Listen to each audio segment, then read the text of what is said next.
لا نحمده ونستعينه ونستغفره ونعوذ بالله من شرور أنفسنا ومن سيئات أعمالنا. من يهده الله فلا مضل له ومن يضلل فلا هادي له، وأشهد أن لا إله إلا الله وحده لا شريك له، وأشهد أن محمدا عبده ورسوله. يا أيها الذين آمنوا اتقوا الله حق تقاته ولا تموتن إلا وأنتم مسلمون. يا أيها الناس اتقوا ربكم الذي خلقكم من نفس واحدة وخلق منها زوجها وبث منهما رجالا كثيرا ونساء. اتقوا الله الذي تساءلون به والأرحام إن الله كان عليكم رقيبا. All praise is due to Allah. We praise Him, seek His help, and ask for His forgiveness. We seek refuge in Allah from the evil of our own souls and our own sinful deeds. Whoever Allah guides, no one can mislead. And whoever Allah allows to stray, no one can guide. And I bear witness that there is no one worthy of worship except Allah, the Almighty, with no partners. I bear witness that Muhammad is His servant and messenger. May the peace and blessings of Allah be upon him. My brothers and sisters, Assalamu alaikum.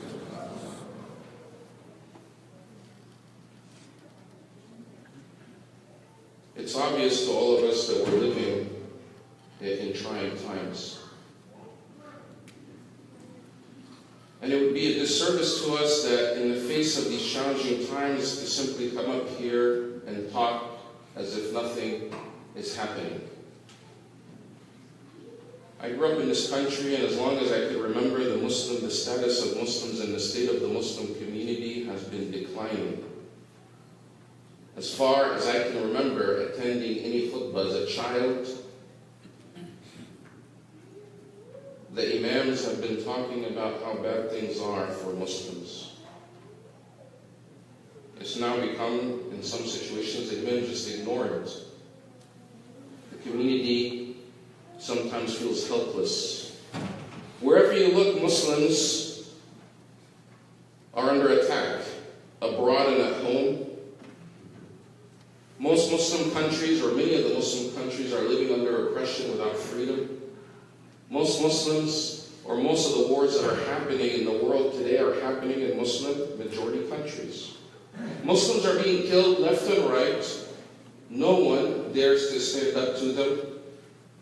Even the refugees that are escaping Muslim countries because they can't stand living there anymore because of the lack of security, the lack of resources, the lack of clean water or food, or whatever the reasons, by the tens of thousands, if not the millions, they're escaping Muslim majority countries to make it to the West, to make it to Europe, and we've seen the images of people risking their own lives to get to safety, only to die in that journey. And it feels like the life of the Muslim, the blood of the Muslim, is worth less than the blood and the life of other human beings.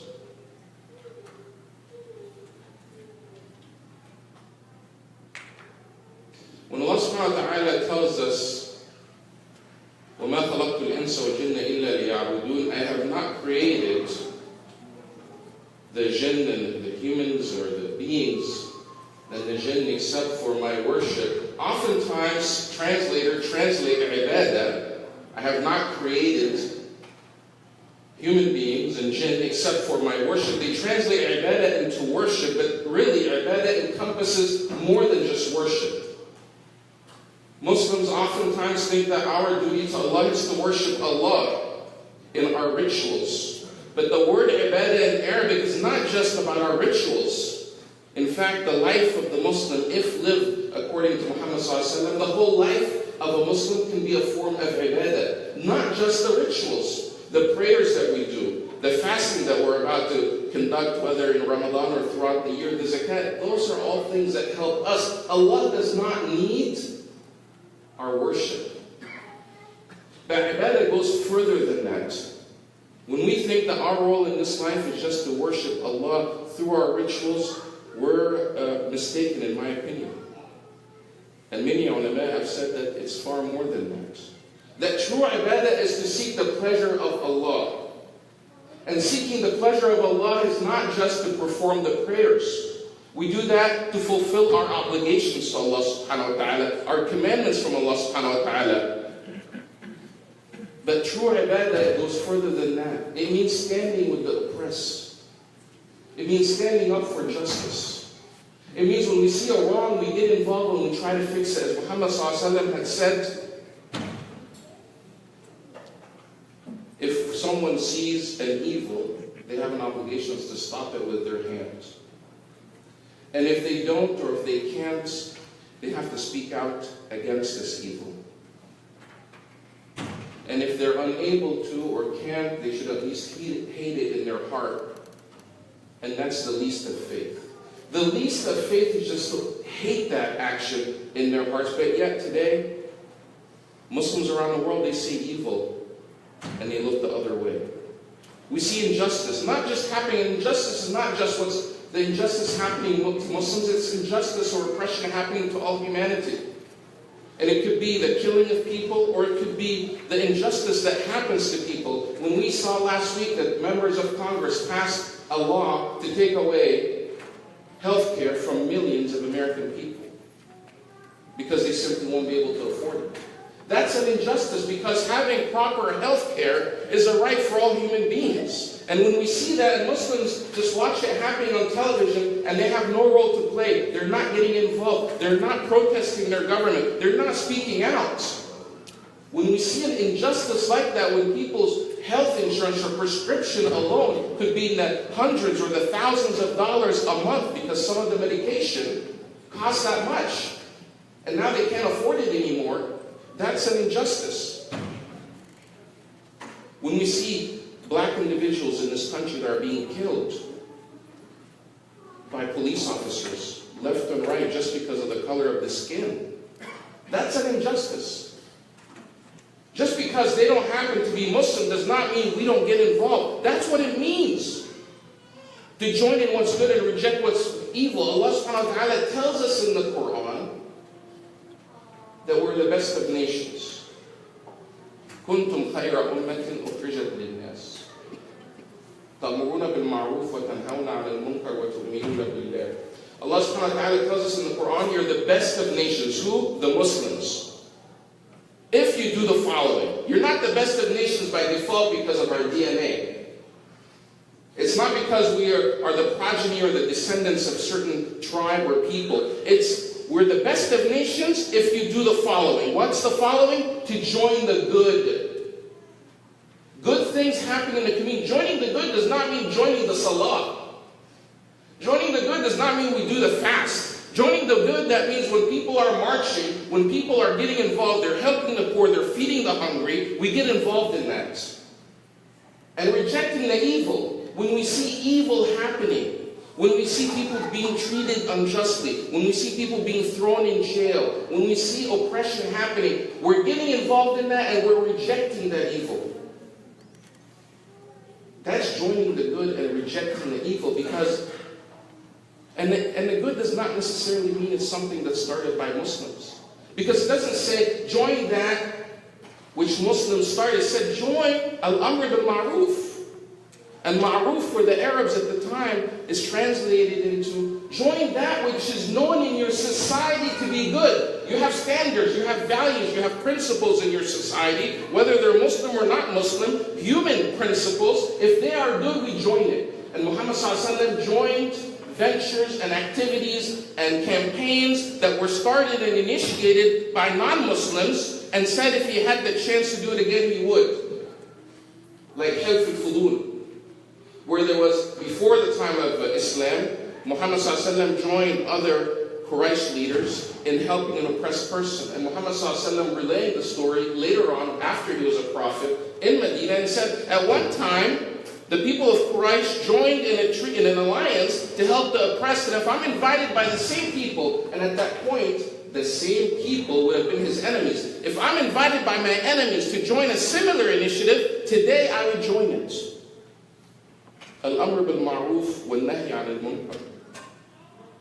When we look at our problems today around the world, whether here or abroad, we shouldn't be pointing fingers at everyone else, blaming them, that there's somehow some sort of conspiracy or some sort of master plan controlled by some evil people in the world, and we're the victims of it. That's called playing the victim. And Muslims did not come, and Muhammad sallallahu alaihi wasallam did not come as a victim. His message was not a message of victimhood. He didn't come complaining and whining and saying, helpless, look at the people of Quraysh, what they're doing, and there's nothing to do. He came to reform that society. He came to lead. So when we look around the world today and look at our status, we have no one else to blame other than ourselves. And things won't change, as I've said here before, and you know this verse, things won't change unless we decide to make the change. As Allah subhanahu wa ta'ala says in the Quran, إِنَّ اللَّهَ لَا يُغَيِّرُ مَا بِقَوْمٍ حَتَّى يُغَيِّرُوا مَا بِأَنفُسِهِمْ. That verily, this is Allah's promise. This is Allah's sunnah. It's like the law of gravity. The condition of a people will never change. This is Allah's words and promise in the Quran. Allah promises and says, the condition of a people will never change until they change their own selves. Too many Muslims today are waiting around for Allah to fix things for us. Allah is not going to fix our condition. Allah is not going to make some miracle happen for us on its own without us making any effort. That's not the sunnah of Allah. That's not faith. When we say we believe in something, we have to show it in our action. Our faith is a faith of action. And we always have to make that effort, whatever the effort may be. Nowhere in the Quran, it says whenever it talks about faith, it talks about action or doing righteous deeds. In Surah Al-Asr, وَالْعَصْرِ إِنَّ الْإِنسَانَ لَفِي خُسْرٍ. By the measure of time, this is again, Allah subhanahu wa ta'ala swearing. When Allah swears by the measure of time, we pay attention. By the measure of time, all humanity is lost. This is what Allah is saying. The default is all humanity is lost. Except those who believe, but it's not good enough to only believe. Except those who believe and do righteous deeds. And even doing righteous deeds is not enough to be saved. It's those who believe, do righteous deeds, and advise of truth, advise of haqq, and advise with patience. Belief, righteous deeds, advise others to the truth, and then be patient upon that. Eventually, the results will come. Eventually, the victory will come. Most of us are just at the belief stage. We're just saying we believe in something, but we're not actually performing it. If the Sahaba radiallahu anhum had this same attitude as we do, Islam would never reach us. How many of you are from the Arab Peninsula? Very few of us. From the Hijaz, from Mecca and Medina, how many of you? Very few, right? Most of us are from other places. We became Muslim because the companions of Muhammad ﷺ understood the message that this Islam is for all people, for all universe, for all humanity, not just for them. But today Muslims act like this is our faith, others don't need to join it. Let's only enforce the good upon each other, reject the evil upon each other, on the masjid board, on the school board, when the person comes in, how they're praying, their beard is not long enough, their dress is too short, too long, you're praying like this, you're not doing it the right way, you're going with this Hajj group, you're going with that Umrah group. Petty things. When we have a huge injustice happening in Washington, D.C., around the world, in Kashmir, in Palestine, in Syria, the whole world is burning, and we want to sit there and make takfir on each other. Who's the good Muslim? Who's the bad Muslim? Oh, that person is not righteous. Oh, that person is doing this wrong. Oh, look at how he's praying. Oh, look at his this. Look at that. And ignoring the huge things. Joining in the good and rejecting the evil. We have more Muslims today than ever before in the history of mankind. More Qur'ans today than ever before in the history of civilization. More huffaz, more YouTube channels, more Islamic television stations, more people going to Hajj than ever before, but we're very weak. And guess what? Bullies pick on weak people. Why are we under attack? Because we're weak. Why are the politicians going after Muslims and running their campaigns to win votes? Because they see us as weak people that can't push back, that can't fight back, that can't impact them whatsoever. We're easy targets. They call it scapegoats. We're easy scapegoats. We're sitting ducks. You know when somebody's out hunting and there's a duck that's just sitting there waiting to be shot? That's what we are, sitting ducks. How do we fight back? We don't use violence to fight back. We just mobilize, organize, speak. Use our voice. Use the blessings Allah subhanahu wa ta'ala gave us. Change the narrative. It's not CNN's job or Fox News' job or MSNBC's job to tell the people about our community, to tell the people about our faith. The number one complaint that I always get when I talk to people in the Muslim community is, look, that media. The media is always going after us. In fact, sometimes I host events with politicians, and the Muslims, when there's time for Q&A, question and answer, they're complaining to the politician about what the media is doing to Muslims. Like the politician can do anything about it. He's just another individual like us. He doesn't control the media. And usually say, well, get involved. Start your own channel. Get on TV, put your kids in journalism school, change the narrative, tell your own story. Don't expect the people that don't like you to tell your story for you the way you want it to be told. But that media, that same media, would not pick on weak people. That same media wouldn't dare go after certain communities in this country despite their size. When was the last time you heard somebody in the media go after the Jewish community?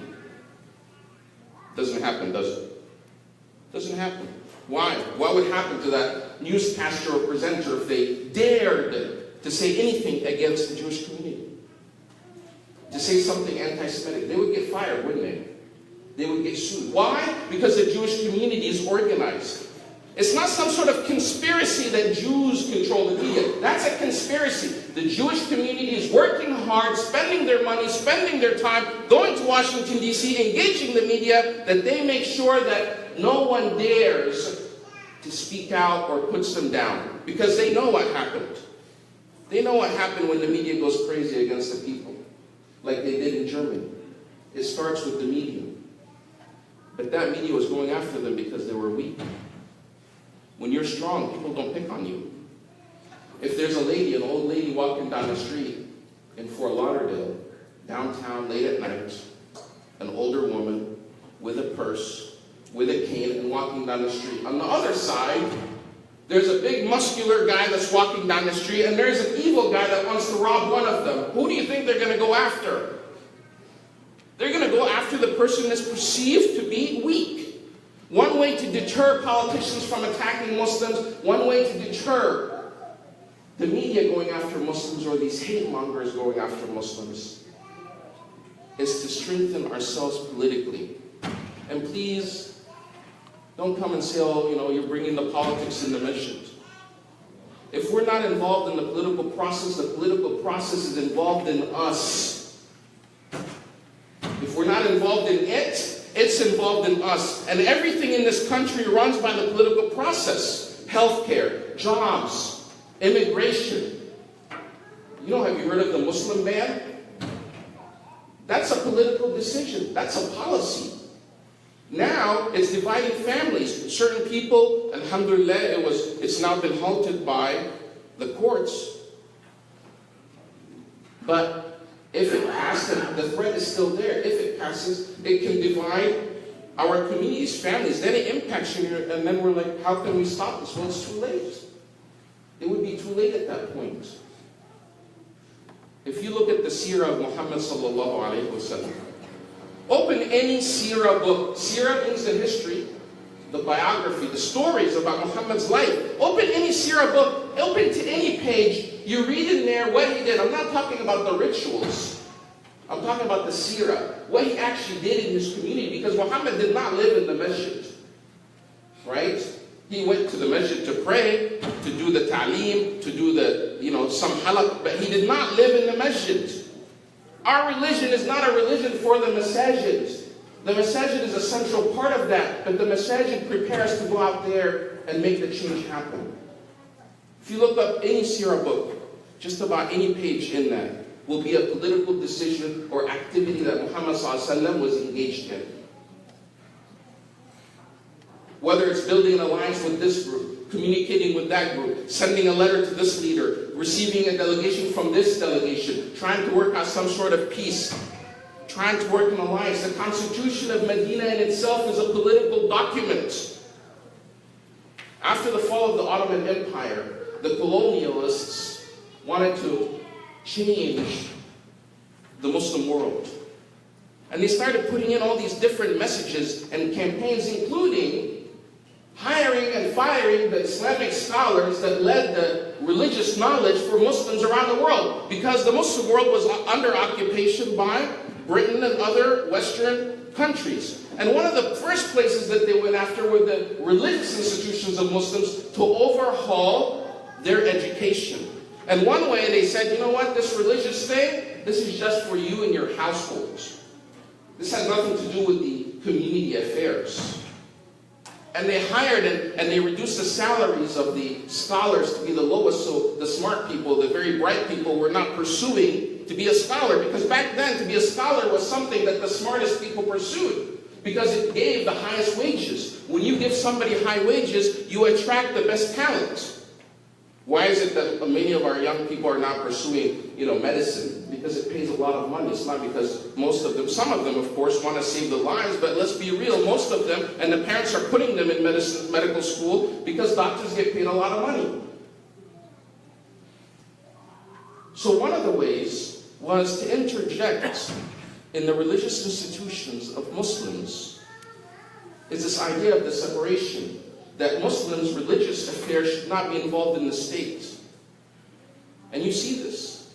You have religious affairs ministries, for example, in my native country of Egypt. Every khutbah comes from the state.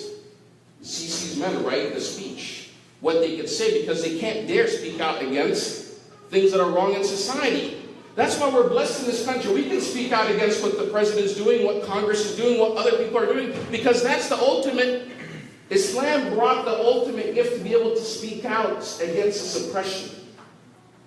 But for over 100 years, this idea has seeped in that somehow religion is for the household and the politics is dirty politics. Don't get involved in that. Guess what? If we're not involved in the politics, if the good guys are not involved in politics, who's going to be involved in politics? The bad guys. If good people and the people of good are not involved in the political process, then the people of evil are left to run the political process. And then we're wondering, why is there so much injustice happening? Well, because we're not getting involved. The Quran says, وَكَذَلِكَ جَعَلْنَاكُمْ أُمَّةً وَسَطًا لِتَكُونُوا شُهَدَاءَ عَلَى النَّاسِ وَيَكُونَ الرَّسُولُ عَلَيْكُمْ شَهِيدًا. This is the Quran. The Quran says, therefore, you, the Muslims, we made you a middle of the way ummah, community, nation, so that you can witness truth to humanity, as Muhammad sallallahu alaihi wasallam witnessed truth to you.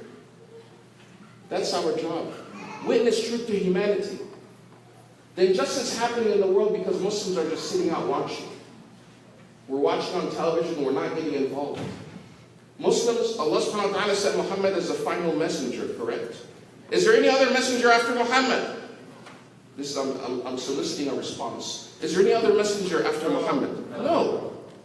Muhammad sallallahu alaihi wasallam left that legacy, left that message for Muslims, for his ummah to carry. If we're not doing our job, that's the problem in the world. If we're not doing our job, that's the problem in America. Don't expect things to fix themselves. Let's not fool ourselves. Things are not going to fix themselves on their own unless we get involved and fix them or help fix them. أقول قولي هذا أستغفر الله لي ولكم فاستغفروه.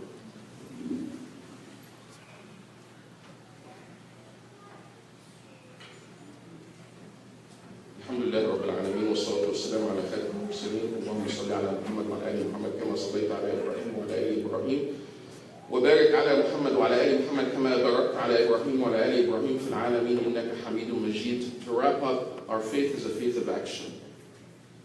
Our faith is a faith of action It's not good enough just to say we believe without doing the righteous deeds. We have to do the righteous deeds. We have to join what's good, reject what's bad. We have to witness truth to humanity, as Muhammad witnessed truth to us. We have to be reformers in this world to help society. We can't sit idle. We can't just keep this faith for us in the masajid and not try to advise people on the outside. And in this country, to make change happen, we have to get involved in the political process. We can't just watch what's happening and say, you know what, that has nothing to do with us. We're just going to sit here minding our own business. Muhammad ﷺ did not have that attitude. When he saw an injustice and instructed us, if you see an evil, change it with your hand. If you cannot speak out against it, and if you cannot hate it in your heart, and that's at least a faith. And to finalize, and the reason why I'm here today is, and please try to move up a little bit because there's some brothers that can't find space. And we're finishing now. My name is Ahmed Bedeir. I'm with an organization called United Voices, and we're trying to get Muslims more involved in the political process. We feel that it's an obligation for Muslims to be involved in this process, because if we're not there, then we're not going to be able to contribute to the changes that are needed in this country. And we're focusing especially on the new generation and young people. So as you leave today, we are recruiting young people from this community to join us in Washington, D.C. for a one-week training program, because we invest in our young people, train them young. One-week training program starts after July 9th. They'll spend a week in George Washington University understanding how the political process works, understanding leadership. It doesn't mean they have to become politicians, but we have to understand this process, because now everybody has to be involved. So please, on your way out, grab the flyer, especially it's for ages 15 to 21 years old. If you're interested in participating, give us your name. We'll follow up with you to register you. It's a convenient program. It's not that expensive. It just covers the cost for the week in Washington, D.C. And the young people will come back to the community transformed and ready to lead. And at least we're planting the seed. Some of the people that have gone to the program are now in leadership posts in different political parties. They've interned in Congress. Some of them are working in the White House. Well, at least the previous White House. But we have to continue to be involved and make change happen. We can't just sit idle. And one way to change it is through that process. And the final story that I want to leave you with, the dangers of us not getting involved. And the Israelites, the children of Israel in the Quran, is an example for us. Allah tells us these stories not to hate on the Jews and the Jewish community. It's to learn from their mistakes. And there's so many stories like that. And there's a story after Musa alayhi salam, with the help, with Allah's blessings, saved the children of Israel from the Pharaoh, and they escaped, and they crossed the Red Sea, and they saw all the signs, and they saw all the miracles.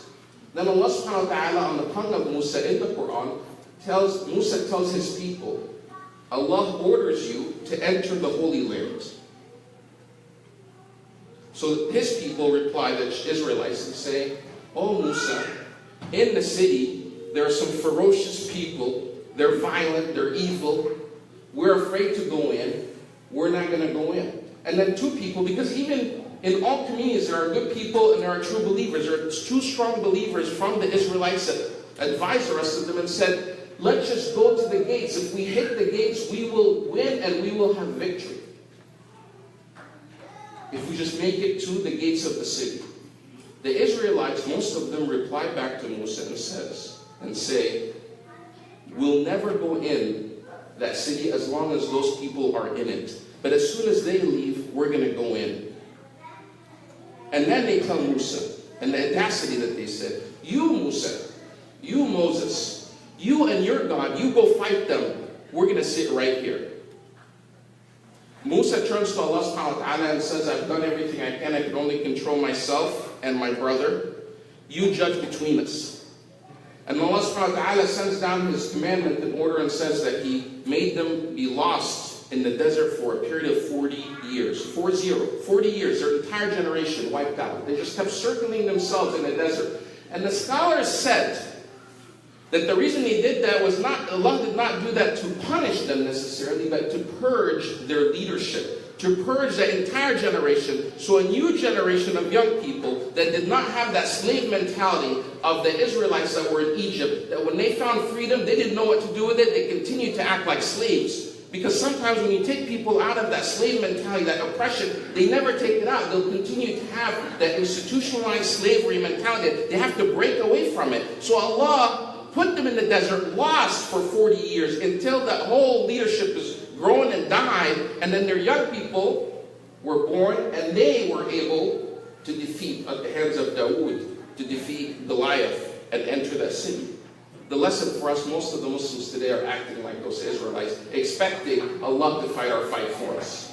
We have to get involved. And right now we have fights in Washington, we have fights in Tallahassee, and to make it clear, because we're in the masjid, we're not talking about any violent fights. We're talking about political fights, civic fights, that we can stand up and vote some of these people out of office. We can run our own people in office, but the minimum that we should do is speak out against what's happening.